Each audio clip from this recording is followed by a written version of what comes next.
السلام علیکم ورحمۃ اللہ وبرکاتہ۔ امید کرتا ہوں کہ آپ حضرات خیریت سے ہوں گے۔ دوستو، مدارس کے چندہ وصولی کے لیے مساجد میں اعلان کرنے کا رواج عام ہو گیا ہے۔ آپ نے دیکھا ہوگا کہ بہت سے سفیر مدارس کے چندے کے لیے مساجد میں اعلان کرتے ہیں۔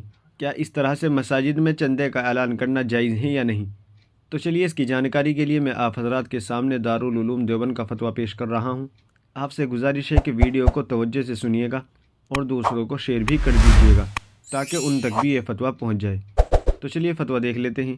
چنانچہ کسی سائن نے دارالعلوم دیوبند سے سوال کیا ہے، کیا سفیروں کا مدارس یا مساجد کے لیے چندے کا اعلان مسجد میں کرنا جائز ہے، جبکہ سفیر کا اداروں سے کمیشن یا اجرت طے ہوتی ہے؟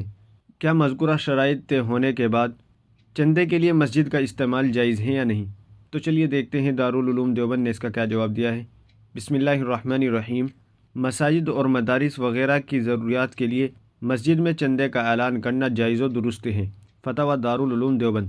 کیونکہ یہ دینی کام ہے اور سفارہ کے حق میں بھی اس میں خدمت دین کا پہلو غالب ہے، کیونکہ تنخواہ و اجرت اس میں بربنائے ضرورت اور تباں و ضمناً ہوتی ہے۔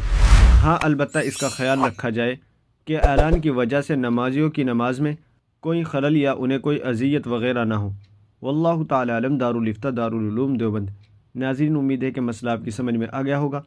ویڈیو کو زیادہ سے زیادہ شیئر کر دیجیے گا اور ہمارے چینل کو سبسکرائب کرنا نہ بھولیے گا۔ تو چلیے پھر ملتے ہیں کسی دوسری ویڈیو میں۔ السلام علیکم ورحمۃ اللہ وبرکاتہ۔